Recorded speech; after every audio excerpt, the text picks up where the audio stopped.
Hi viewers, welcome to our channel. ప్రస్తుతం మనతో పాటు దామో బాలాజీ గారు సీనియర్ జర్నలిస్ట్ ఉన్నారు. వాటితో ఒకసారి మాట్లాడదాం. సార్ నమస్కారం సార్. నమస్తే. సార్, కేటీఆర్ గారి అరెస్టుకు మొత్తం కూడా రంగం సిద్ధమైపోయినట్టుగా తెలుస్తుంది సార్. ఆయన కూడా ఇన్ఫర్మేషన్ వచ్చినట్టు ఉంది. సో ఒక మీటింగ్, ప్రెస్ మీట్ పెట్టి మరి మాట్లాడుతున్నారు. అరెస్ట్ చేస్తే చేసుకోండి, నేను అక్కడ యోగా చేసుకుంటానని చెప్పేసి ఆయన మాట్లాడారు. మరి ఏ కేసులో అరెస్ట్ అయ్యే అవకాశాలు కనిపిస్తున్నాయి, ఎప్పుడు అరెస్ట్ అయ్యే అవకాశాలు కనిపిస్తున్నాయి సార్? పొంగులేటి శ్రీనివాసరెడ్డి ఆయన మంత్రి, ఆయన ఎప్పటి నుంచో చెప్తున్నాడు. సీఎల్లో ఉన్నప్పుడే చెప్పాడు ఆయన. ఇట్లా సౌత్ కొరియాలో ఉన్నప్పుడే చెప్పాడు, ఇట్లా త్వరలోనే దీపావళి కంటే ముందే దీపావళి బాంబులు పేలుతాయి అది ఇది అని చెప్పాడు. కానీ ఏం పేలలేదు. ఫామ్ హౌస్ మీద మాత్రమే డ్రగ్స్ ఉన్నాయని దాడి అన్నారు. అది 2 రోజులు డ్రామా చేశారు. దాని తర్వాత అందులో కూడా ఏమీ ప్రోగ్రెస్ లేదు. అయితే మళ్ళీ మొన్న ఈయనే పొంగులేటి చెప్పాడు, ఇది మామూలు లక్ష్మీ బాంబు ఇంకొక బాంబు కాదు, అణుబాంబే పేలబోతుంది అని ఆయన ప్రకటించాడు. దాంతో కేటీఆర్ కూడా నిన్న తీవ్రంగానే స్పందించాడు. నన్ను అరెస్ట్ చేస్తే చేసుకోండి, నేను భయపడను, 2 నెలలు 3 నెలలు జైల్లో యోగా చేసుకుంటాను, యోగా చేసి ఫిట్నెస్ పెంచుకొని బయటకు వచ్చి పాదయాత్ర చేసి రాష్ట్ర వ్యాప్తంగా మీ బండారం బయట పెడతాను అని ఆయన ఛాలెంజ్ చేశాడు. అయితే కాంగ్రెస్ వాళ్ళు మాత్రం సీరియస్గానే ఉన్నట్టుగా ఉన్నారు. గవర్నర్ జిష్ణుదేవ్ వర్మ పర్మిషన్ కూడా ఆయన అనుమతి అడిగారు. ఎందుకంటే అప్పట్లో ఈ కేసు జరిగినప్పుడు కేటీఆర్ మంత్రిగా ఉన్నాడు కాబట్టి ఒక మంత్రిని అరెస్ట్ చేయాలంటే గవర్నర్ పర్మిషన్ ఉండాలి. మనకి ఆల్రెడీ మనం చాలాసార్లు చెప్పుకున్నాము.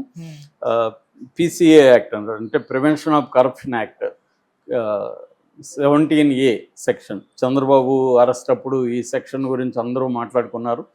సో ఆ సెక్షన్ ప్రకారం ఏంటంటే గవర్నర్ ముందస్తు అనుమతి లేకుండా అరెస్ట్ చేస్తే చెల్లదు అని. సో అది నిజానికి చంద్రబాబు అరెస్టు చెల్లుతుందా చెల్లదా అనేది సుప్రీంకోర్టు ఇప్పటివరకు ఏం తేల్చలేదు ఆ విషయంలో.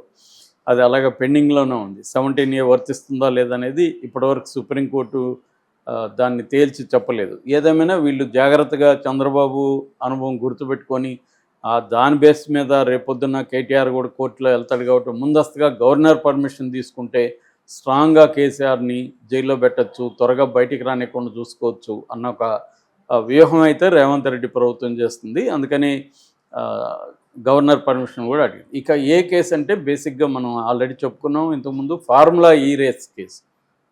మామూలుగా ఫార్ములా 1 రేసులు ఎక్కువ పాపులర్ వరల్డ్ వైడ్. అది నిన్న కేటీఆర్ కూడా దాని చరిత్ర కూడా చెప్పాడు. 1894లో ఫార్ములా కార్ రేసు స్టార్ట్ అయింది. 1894లో ప్యారిస్లో స్టార్ట్ అయింది. తర్వాత ఫార్ములా 1 రేస్ మొట్టమొదటిసారిగా 1946లో ఇటలీలో స్టార్ట్ అయింది.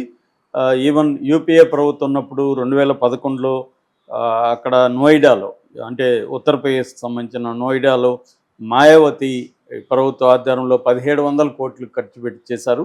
సో ప్రపంచవ్యాప్తంగా దీన్ని 24 దేశాల్లో ఈ ఫార్ములా 1 రేస్ జరుగుతుంటుంది.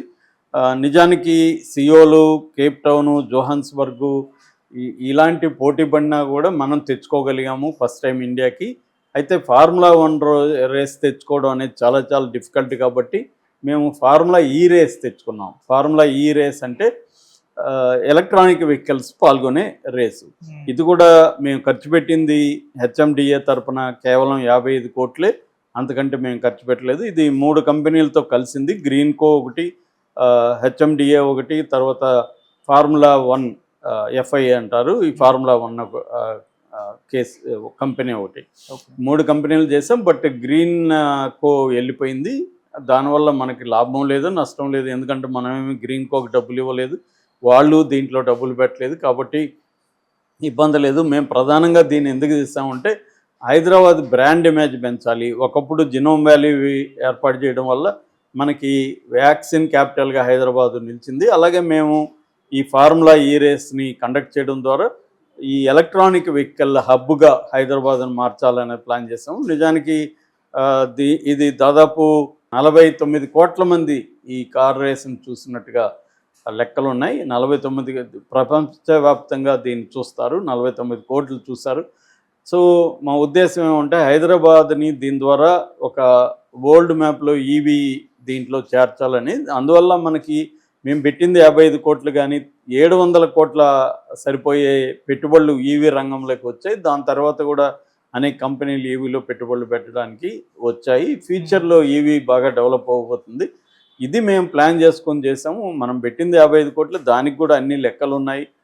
సో దాంట్లో మీరు ఏ కమిషన్ అన్నా వేసుకోండి, ఏ ఎంక్వైరీ అన్నా చేసుకోండి, నాకేం భయం లేదు. ₹1 దాంట్లో వేస్ట్ అయింది లేదనేది తను చెప్తున్నాడు. రెండోది ఏంటంటే, నన్ను అరెస్టులు చేస్తాం బెదిరిస్తున్నారు. ఎందుకు అరెస్ట్ చేస్తారు? నేను లక్షల కోట్లు తెచ్చినందుకు అరెస్ట్ చేస్తారా? లక్షల కోట్లు పెట్టుబడులు తెచ్చాను నేను. అట్లాగే బెంగళూరు కంటే ఎక్కువగా ఇక్కడ ఐటీ ఉత్పత్తులను డెవలప్ చేశాను, అందుకు అరెస్ట్ చేస్తారా? నేను యువతకి ఉద్యోగాలు ప్రొవైడ్ చేశాను, అందుకు అరెస్ట్ చేస్తారా? ఇలాగా ఆయన మాట్లాడుతాం. నేను బ్రాండ్ ఇమేజ్ తెస్తే హైదరాబాద్కి రేవంత్ రెడ్డి బ్యాడ్ ఇమేజ్ తీసుకొచ్చాడు. ఇలాగా ఆయన నిన్నంతా కూడా చాలాసేపు మాట్లాడాడు. దాని మీద నమస్తే తెలంగాణ కావచ్చు, ఆయనకి సంబంధించిన ఛానల్స్ కావచ్చు, దీని మీద నిన్నంతా కూడా వేసాయి. అయితే కాంగ్రెస్ పార్టీ వాళ్ళు చెప్తున్నది ఏమంటే, కేటీఆర్ డెవలప్మెంట్ పేరుతో విపరీతంగా కేటీఆర్ కేసీఆర్ కలిసి విపరీతంగా మిస్యూజ్ చేశారు, పబ్లిక్ మనీ మిస్యూజ్ చేశారు, అనేక కుంభకోణాలు ఉన్నాయి. విద్యుత్ కొనుగోలు కావచ్చు, కాళేశ్వరం కావచ్చు, మిషన్ భగీరథ కావచ్చు, చివరికి గొర్రెలను కూడా వదిలిపెట్టలేదు. గొర్రెల పంపిణీలో కూడా స్కామ్ జరిగింది. అట్లాగే భూ స్కామ్, ధరణి పోర్టల్ని పెట్టి అనేక ల్యాండ్ స్కామ్స్ విపరీతంగా ఉన్నాయి. దీనంతా మేము బయట పెడతామని రేవంత్ రెడ్డి ముందే కూడా ఎలక్షన్ ముందే కూడా చెప్పాడు. సో ఆ రకంగా వచ్చినప్పటి నుంచి ఈ స్కాముల మీద రేవంత్ రెడ్డి వర్క్ చేస్తున్నారు. బట్ ఇప్పటివరకు అయితే లాజికల్ ఎండ్కి ఏది వెళ్ళినట్టుగా కనబడలేదు. ఫస్ట్ వాళ్ళ టార్గెట్ కేటీఆర్ని జైల్లో పెట్టాలన్న ఉద్దేశం కనబడుతుంది. ఎందుకంటే ఈ మధ్యకాలంలో కేటీఆర్, హరీష్ రావు